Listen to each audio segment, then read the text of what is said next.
Amigos de su podcast Resonant, bienvenidos a un nuevo episodio.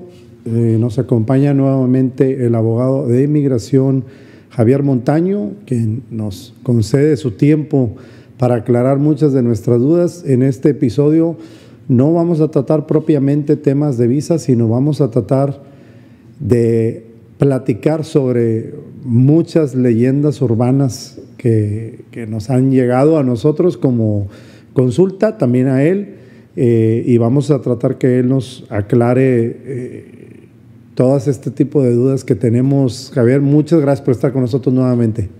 Bueno, el placer es mío, gracias por la invitación y bueno, con el afán de despejar algunas de estas leyendas urbanas, siempre puedes contar conmigo.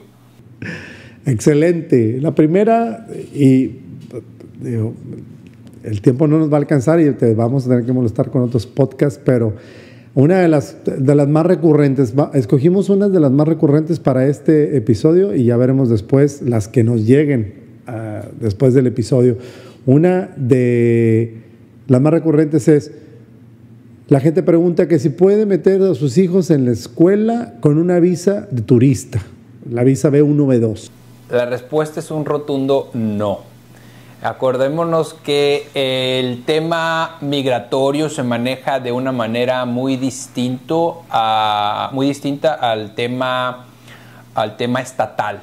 Realmente las escuelas, sobre todo las públicas, no te preguntan el estatus migratorio de tus niños. Te van a aceptar a tus niños. ¿Por qué? Porque es un derecho el estudiar independientemente de su estatus migratorio. Pero eso no significa que se te permita meter a los niños a la escuela con estatus migratorio.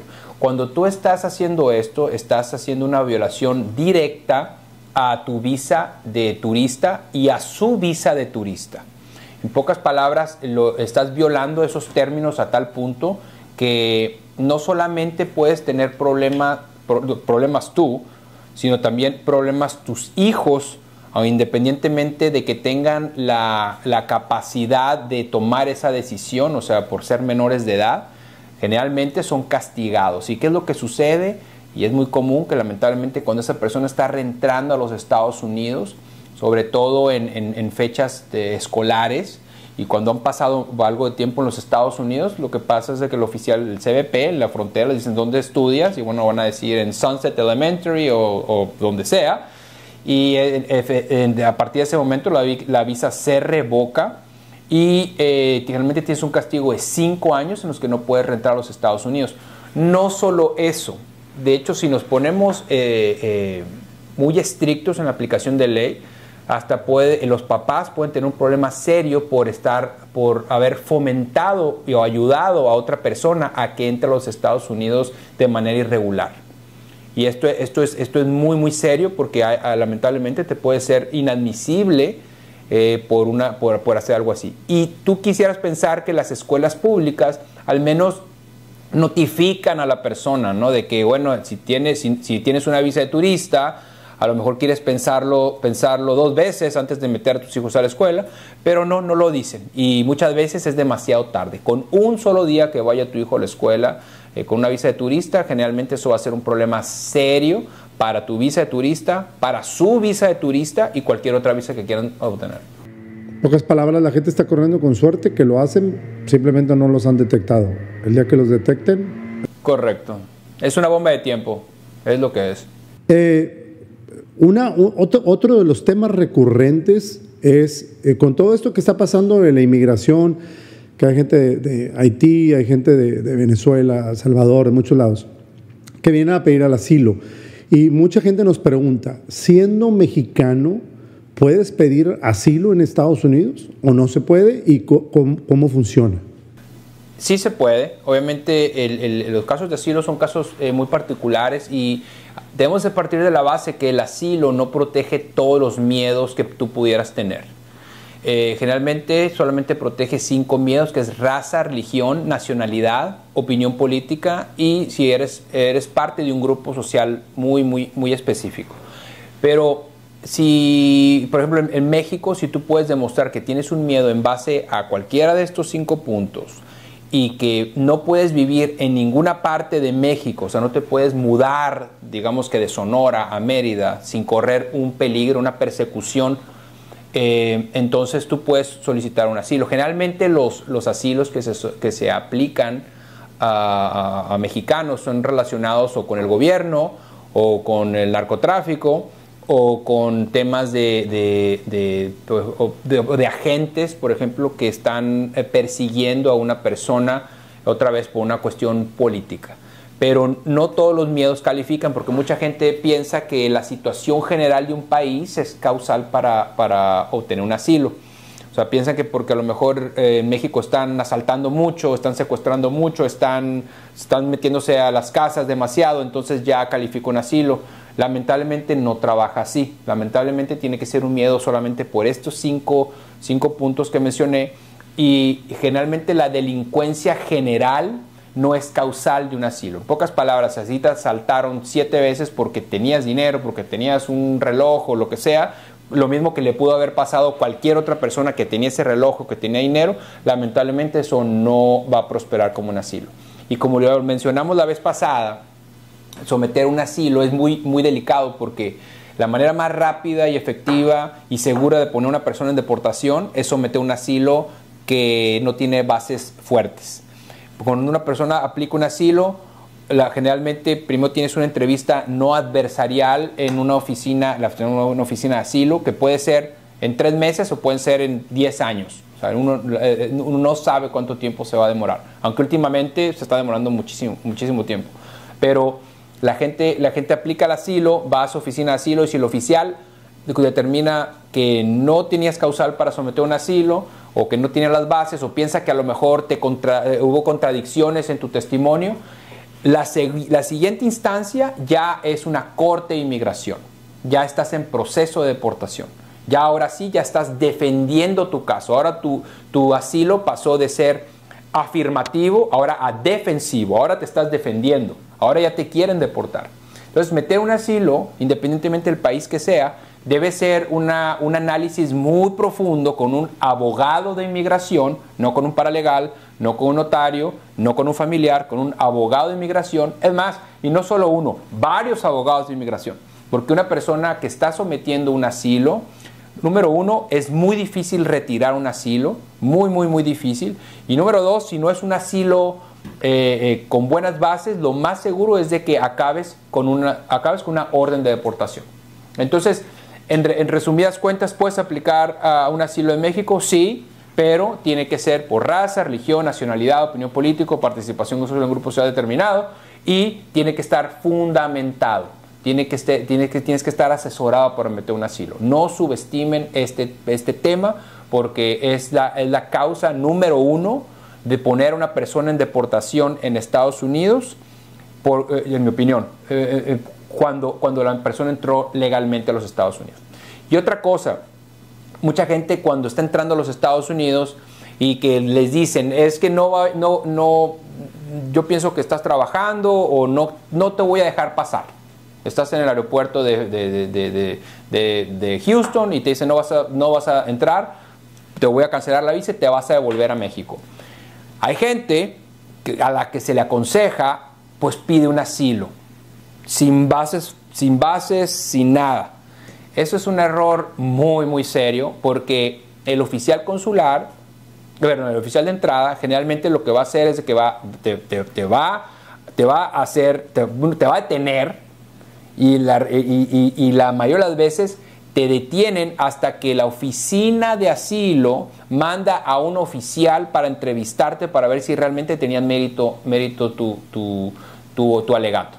Entonces hay gente que por decir eso, pensando que, como dije, que voy a aplicar un asilo, me voy a quedar, sí te vas a quedar, pero vas a estar detenido. Entonces, ¿qué es lo que pasa? Nosotros nos contactan, nos dicen, tengo una persona que no sé por qué, dijo que iba a pedir un asilo en el aeropuerto, lleva 3 semanas detenido, lo que quiere es irse. Entonces ahora nosotros tenemos que tratar de acelerar ese proceso para que la persona decir, ya retiro mi asilo, lo que quiero es devolverme. Entonces, mucho cuidado con este tema, porque puede ser catastrófico para muchas personas. Siguiendo con la misma idea, la gente que pide asilo en la frontera es ¿El tratamiento es diferente o es igual? Bueno, ahora es algo distinto porque tienen tanta gente que a la mayoría de las personas, sobre todo de Centroamérica, la procesan y generalmente están detenidos un tiempo y generalmente la sueltan. Eso es lo que nosotros vemos. Si eres de Cuba, Venezuela, Centroamérica, pero también detienen a mucha gente, o sea que la procesan en la frontera y no la sueltan hasta que llevan su corte de inmigración detenido. Pero lo que nosotros vemos sobre todo en el tema mexicano es el mexicano que entró a los Estados Unidos legalmente y después quiere hacer este alegato, después quiere aplicar al asilo. Y eso es peligroso, como lo menciono. Debe ser un asilo fundamentado, debe ser un asilo en base a los 5 miedos que mencioné, nada más. Y lo más importante es recordar que la situación general de un país no es causal de asilo. Esos beneficios son de otra naturaleza, el famoso TPS para Venezuela, que es cuando el Departamento de Inmigración junto con el Departamento de Seguridad Interna decidieron que ese país es invivible, por lo que todas las personas de ese país pueden pedir un refugio temporal en los Estados Unidos por la situación general del país. Pero eso es distinto al asilo. El asilo es individualizado. El asilo es a tu persona, no puedes vivir en ninguna parte de México porque te van a perseguir, va a haber una persecución. Y otra cosa, gente que tiene 2 nacionalidades, ahora que está tan de moda el tema de España y ahora la gente que está buscando Portugal, el Golden Visa y todo eso, es sumamente difícil obtener un asilo cuando tienes doble nacionalidad. Muy, muy, muy difícil. Tienes que demostrar, en la mayoría de los circuitos, tienes que demostrar que tienes miedo en ambos países. O sea, la carga de la prueba es doble. Es doble, correcto. Hay un circuito, creo que es el segundo, donde solamente tienes que demostrar miedo en un solo país. Pero en la gran mayoría de todos los estados tienes que demostrar miedo a ambos países. Y la mayoría de la gente que tiene 2 pasaportes no ha vivido en uno de esos países. Entonces, si tienes 2 pasaportes y estás diciendo que no hay otro país que te puede acoger, pues el tener un segundo pasaporte, pues le estás haciendo el caso demasiado fácil al Departamento de Inmigración. Te van a decir, bueno, a lo mejor tú tienes miedo de México, pero en España nunca has vivido, vete a España. Entonces, la gente, porque vemos ahorita en las fronteras, mucha gente de Haití, mucha gente de Honduras, mucha gente de El Salvador, que están aquí y luego los vemos haciendo filas. Vimos cómo ahora los cruces fronterizos se pusieron a la mitad, ya no hasta del lado americano, ya están a la mitad.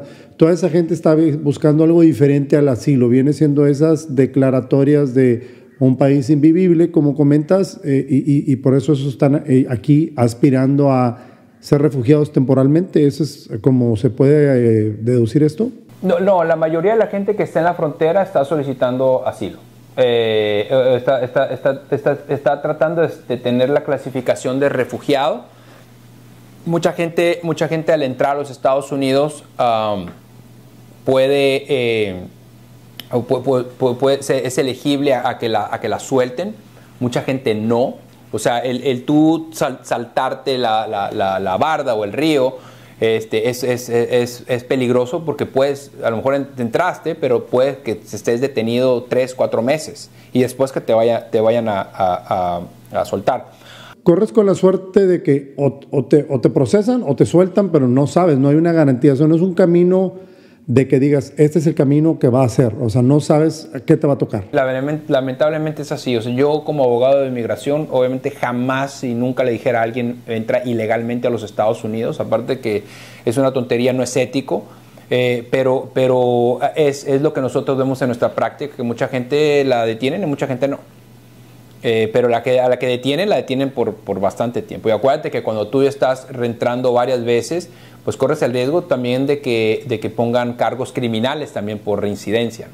Que no es muy común, pero es posible también. Entonces, hay que buscar una manera legal de entrar a los Estados Unidos y ese es mi trabajo, ¿no? Tratar de asegurar una entrada legal, una permanencia legal y eso es lo que te va a hacer desarrollarte en los Estados Unidos adecuadamente.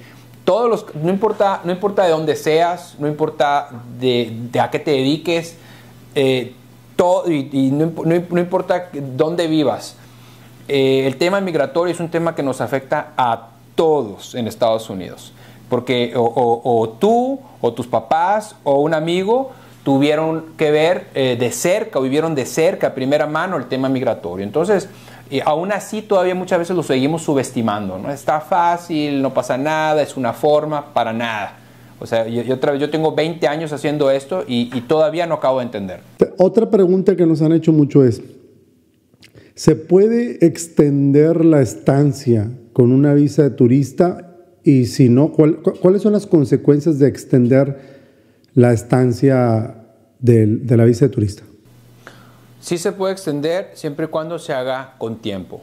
O sea, siempre y cuando la extensión sea recibida, no enviada, recibida por el Departamento de Inmigración antes de que se venza el estatus actual.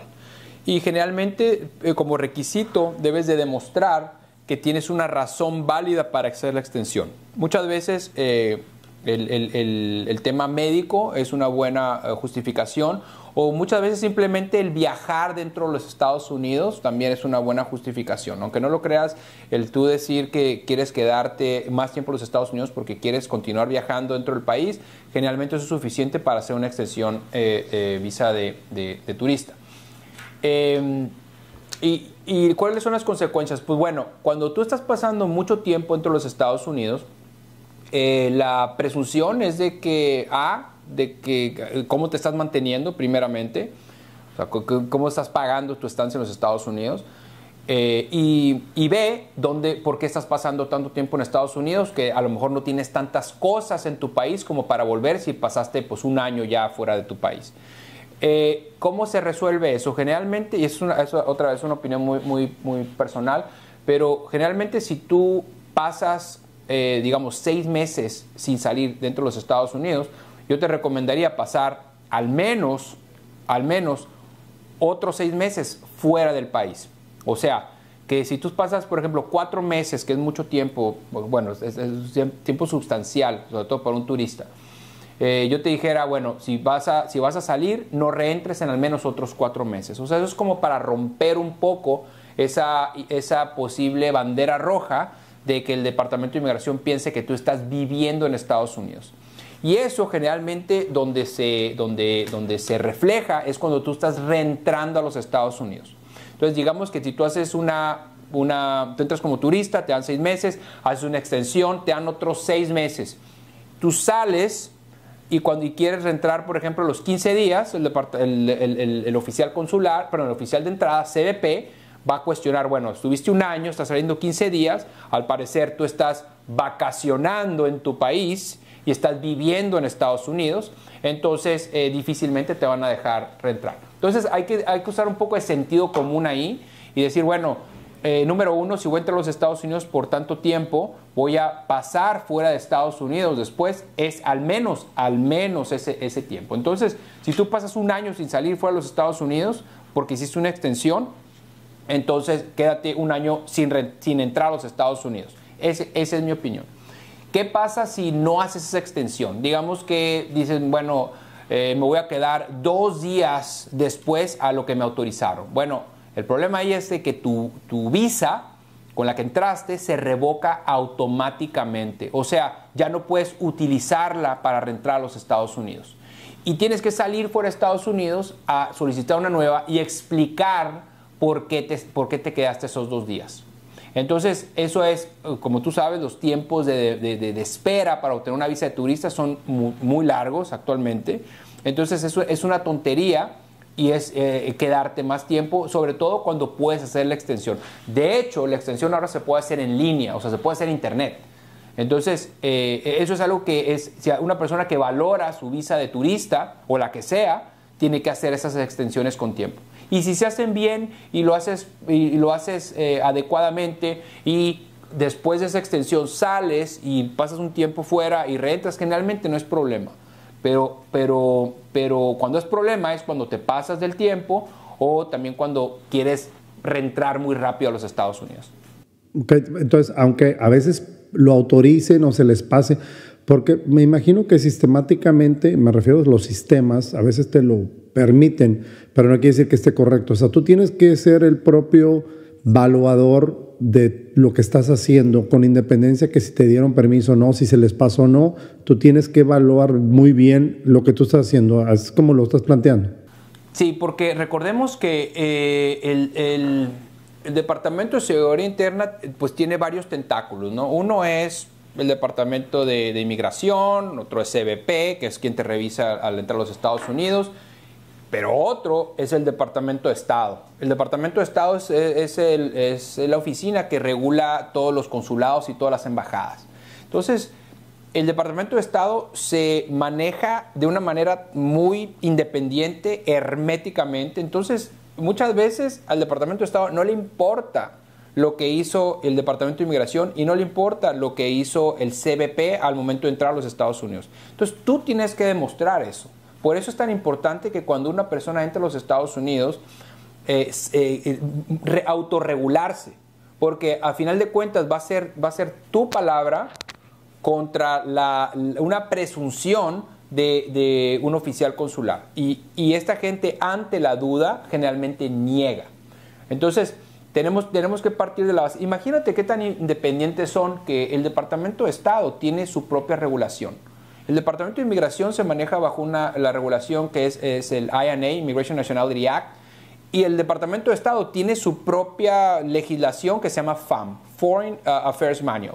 Y muchas veces el FAM contradice de cierta manera al INA. Entonces muchas veces la regulación del Departamento de Estado es distinta a la del Departamento de Inmigración y chocan. Entonces tú vas a utilizar dependiendo de dónde estés aplicando. Obviamente son muy similares, pero hay cosas que no cuadran entre una regulación y la otra. Entonces por eso es que tenemos que tener aún más cuidado, sobre todo cuando estamos pidiendo una visa en un consulado, porque la carga de la prueba es de nosotros. Y si nosotros dijimos, es que sí entré, pero no me sellaron cuando salí, o sí entré, pero el Departamento de Estado va a decir, a mí no me importa, es tu obligación, debiste haberlo revisado.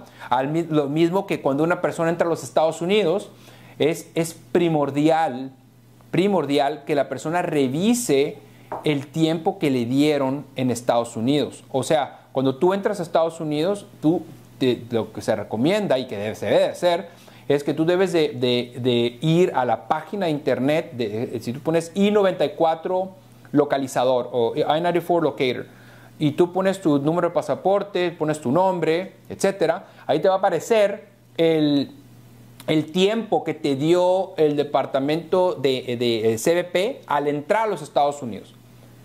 Y generalmente son 6 meses. Pero te lo pueden dar por 15 días, te lo pueden dar por 10, te lo pueden dar por un día. Y es obligación de la persona revisar eso.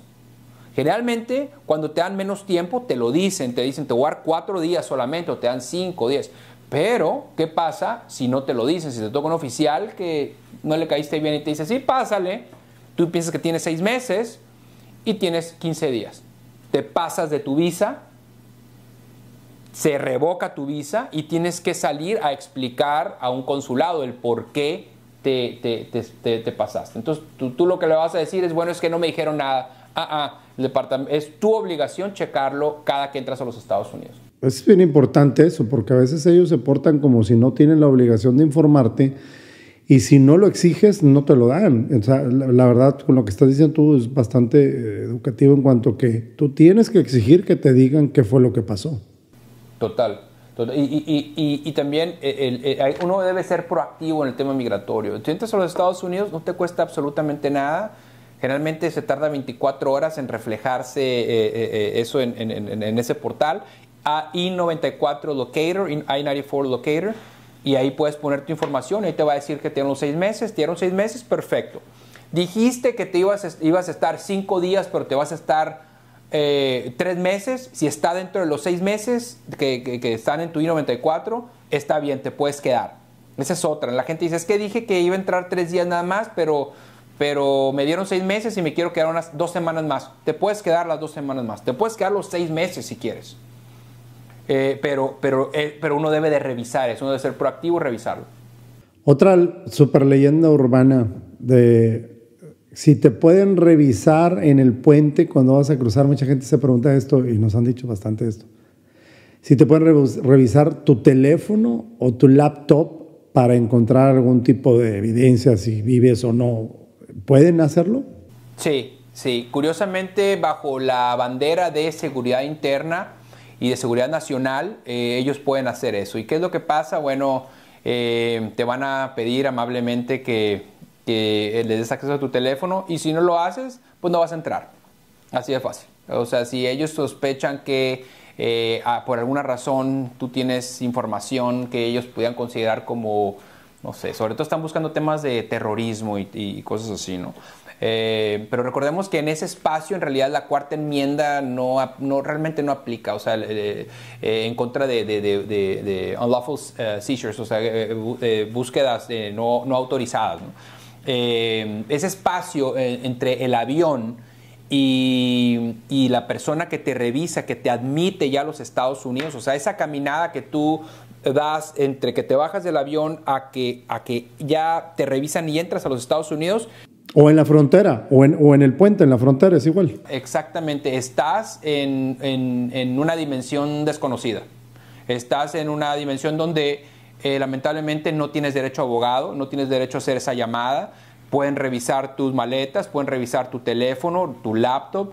Entonces, y eso es algo que debemos de considerar. Si vas a entrar a los Estados Unidos, pues yo creo que no es mala idea revisar tu teléfono antes de entrar. Nosotros vimos muchos casos que la verdad, en mi opinión, algo absurdos, pero escuchamos de gente que le negaron la entrada, que tuvieron problemas porque tenían publicidad en contra de un expresidente de los Estados Unidos y lo consideraron como, no sé si terrorista, pero lo consideraron como casi como persona no grata y la devolvieron. Algo absurdo en mi opinión, pero a final de cuentas, cuando tú estás entrando a los Estados Unidos, la discreción del CBP que te está revisando, el oficial de Customs and Border Patrol, es absoluta.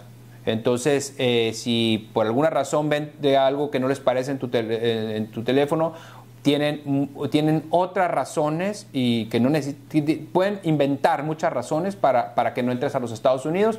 ¿Y qué pasa si te niegan esa entrada a los Estados Unidos? Generalmente eso lleva a un castigo de 5 años. Te revocan tu visa y dicen no puedes entrar en 5 años. Algo que puedes hacer es, que obviamente lo tienen que permitir, pero cuando tú entras a los Estados Unidos, bueno, quieres entrar a los Estados Unidos y no te dejan entrar, tú puedes pedir al oficial que estás retirando tu intención de entrar a los Estados Unidos. O sea, es como que tú le estás diciendo al oficial, ni aunque me dejes entrar, yo me quiero devolver. O sea, si tú cambias de opinión en este momento y me dejas entrar, yo ya no quiero entrar, yo me quiero devolver. Eso es una declaración que si te lo permiten, lo puedes firmar y tú pagas tu boleto de avión de vuelta, pero eso generalmente no tiene el castigo de los 5 años porque no es considerado una deportación expedita. O sea, cuando te devuelven, generalmente es considerado una orden de deportación si ellos te pagan el boleto de avión. Pero cuando tú estás en los Estados Unidos y tú dices, oficial, quiero retirar mi intención de entrar a los Estados Unidos, generalmente lo permiten, firmas un documento, tú compras tu boleto de avión, tú te devuelves y eso no lleva el castigo de los 5 años. En teoría, tú puedes ir al otro día a un consulado a solicitar una nueva visa porque no tienes el castigo de los 5 años. No sé si te la vayan a dar, pero al menos no tienes esa barrera de 5 años que ni siquiera puedes tocar la puerta en un consulado para que te admitan nuevamente como turista. Otra de las preguntas que nos hicieron mucho para este tipo de leyendas urbanas, este tema, es si la gente puede ingresar con la finalidad de casarse con un ciudadano o ciudadana americana, para adquirir o para empezar los trámites de una ciudadanía. O sea, ¿es válido decir, vengo a esto? Vengo.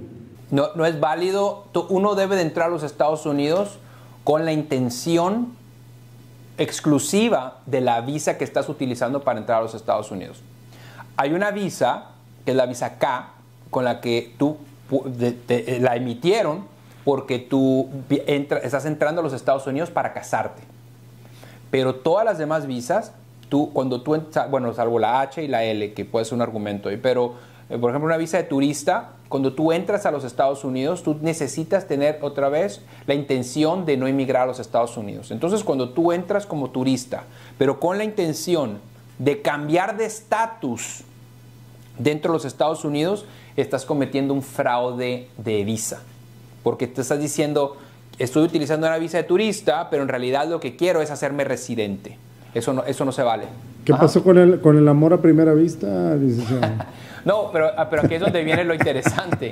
Si la persona entra a los Estados Unidos con la intención de turista y después de que entró a los Estados Unidos cambia de opinión, o sea, si después de que entró, de que hizo esa entrada a los Estados Unidos, cambia de opinión, si le dieron el anillo, después de que entró a los Estados Unidos, si a lo mejor un tema familiar, que por lo que tuvieron que acelerar la boda, o otro tipo de situaciones, pero si esa intención cambia después de que tú entraste, eso sí se puede. Lo que no puedes, y siendo muy literal con la pregunta, no puedes entrar como turista con la intención de aplicar la residencia. Eso es fraude. Pero si tú entras a los Estados Unidos como turista y por alguna circunstancia cambias de opinión después de que entraste, eso sí se puede. Es la intención que tenías al momento de entrar. Y eso es algo que lamentablemente la gente no sabe. Viene a México, se casan y entran a los Estados Unidos casi vestida de boda la señora. Y dicen, ¿a qué bien? No, pues ya vengo a que me pida mi esposo. Ah, bueno, pues estás entrando con la visa equivocada, devuélvete. Espero que la persona retire su intención de entrar a los Estados Unidos para que no le pongan el castigo de los 5 años y que pida una visa acá o que haga proceso consular. El proceso consular es otra manera de obtener la residencia, donde tú obtienes una visa de inmigrante en un consulado y con esa entras a los Estados Unidos ya como residente. Pero eso es en Ciudad Juárez y generalmente ese proceso actualmente se demora al menos unos 2 o 3 años. Que es el tema de las prioridades, que luego ya hablaremos en otro episodio. Ahorita en nuestro caso vamos a continuar con algunas de las leyendas urbanas. Algo que preguntaron, más bien, esto llegó más bien de rebote, pero cuando anunciamos que íbamos a hablar de migración, esto no te lo comenté, pero en otro podcast anunciamos que íbamos a hablar de temas de inmigración. Y nos llegaron muchos comentarios. Algunos de los comentarios que llegaron fue precisamente el tema de si tienes, ¿qué pasa con la visa? Si por algún motivo, y sucede no necesariamente en casos de criminales, pero cruzas, vienes a un juego, a un estadio y te arrestan por algún motivo, independientemente que haya sido culpable o no. Yo imagino que si te arrestan es porque algo estuvo mal, ¿no? Pero independientemente de eso, ¿qué pasa con tu visa si te arrestan? Ok, el Departamento de Estado considera que las visas son un privilegio, por lo que es muy común esto, que te llama el consulado, si se entera, pues depende del arresto, ¿no? Pero realmente, al menos en Florida ha sucedido mucho. Les llaman a las personas a que vayan a una cita consular y en esa cita consular les quitan la visa. O sea, les dicen, ven, o sea, sal, y ya cuando están en la entrevista les dicen, dame tu pasaporte, cancelan la visa. Y eso es bueno, obviamente depende del delito, ¿no? Pero la mayoría de los delitos, por simple que sea, tiene consecuencias muy serias a la hora de aplicar a una visa de inmigrante, de no inmigrante y de inmigrante también.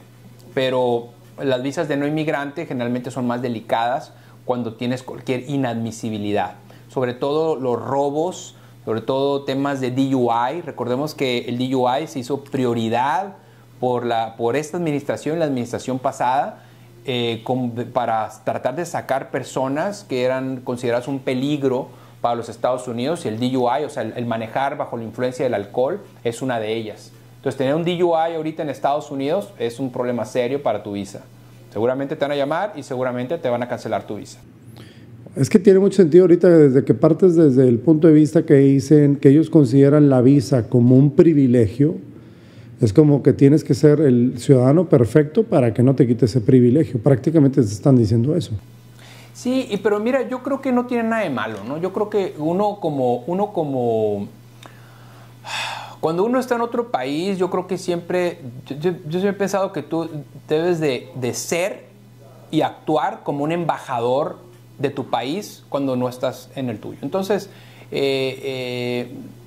yo creo que de cierta manera cuando tú estás como de invitado a los Estados Unidos o en México también, donde sea, yo creo que debes de tomar eso en cuenta, ¿no? De actuar como un embajador de tu país. O sea, que cuando te vean y digan, bueno, ¿de dónde es este señor que se porta bien, que es tan educado, que es cordial, qué orgullo que digan que sea de México, ¿no?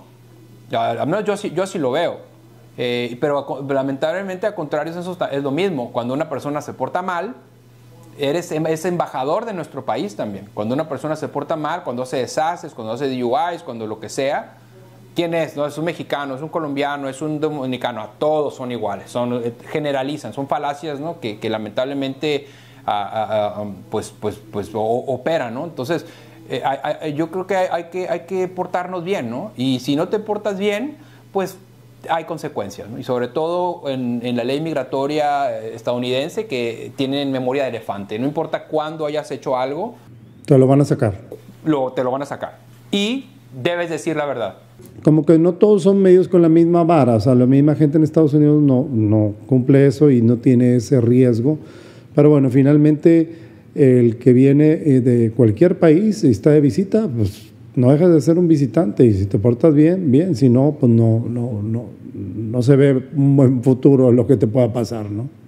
Sí, y muchas veces nosotros vemos, sobre todo con casos de jóvenes que vimos que sus papás pasaron por temas muy serios de violencia doméstica, asilo, obtuvieron el asilo, después la residencia, y están por aplicar la ciudadanía y lamentablemente se meten en un tema serio, ¿no? Sobre todo drogas. Hay delitos que lamentablemente son imperdonables para el tema migratorio. Por ejemplo, la posesión de cocaína. Bueno, una posesión de cocaína o residuos de posesión de cocaína no te va a hacer residente jamás.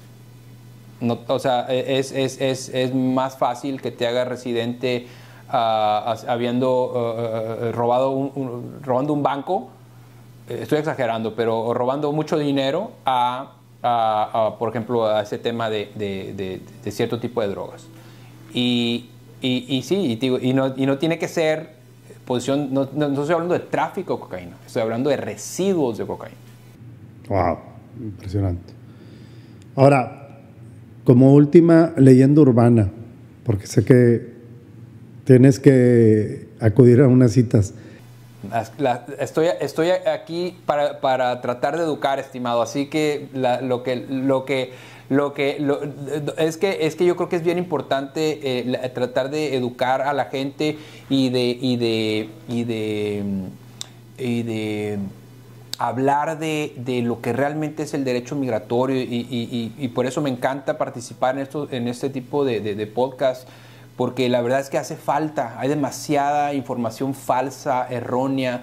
Ahora todo el mundo es abogado de inmigración y todo el mundo tiene esa plataforma con Instagram y TikTok y todo eso. Entonces la gente toma decisiones erróneas y malas, ¿no? Malos consejos. Entonces a mí me encanta participar en este tipo de actividades, así que el tiempo que me prestes, yo estoy aquí con muchísimo gusto. Efectivamente, la oficina del licenciado Javier Montaño y nuestra oficina están haciendo esfuerzos en conjunto y vienen muchas cosas muy buenas en cuestión de migración. Vamos a deleitar a nuestra audiencia con más temas. Obviamente va a haber más podcasts con el licenciado y un servidor para hablar de los tipos de visas, y seguiremos ampliando en leyendas urbanas, pero también vamos a abrir un espacio más recurrente en donde vamos a tratar de dar respuesta a algunas de las preguntas y vamos a tratar de beneficiar a algunos de la gente de nuestra audiencia dándoles alguna asesoría gratuita, pero ahí estamos trabajando en eso. Ya pronto, ya que terminemos de afinar detalles, se los haremos llegar.